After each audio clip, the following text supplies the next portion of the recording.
Saya Muhammad Izzat Nuraiman, tugas sebagai Pegawai Latihan Vokasional di Institut Kemahiran Barang Bintulu. Jadi kami berkhusus berkaitan dengan Ribbons, Systematic S1200 for Beginners.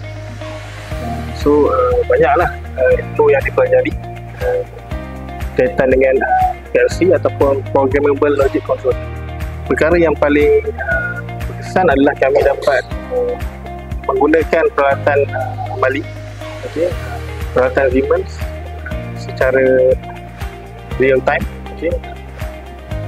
yang menghubungkan di antara mini plant dan juga HMI lah.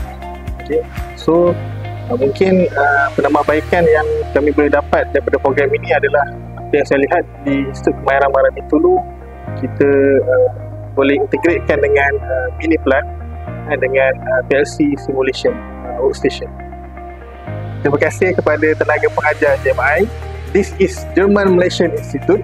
It is all about applied science. The rest is technology.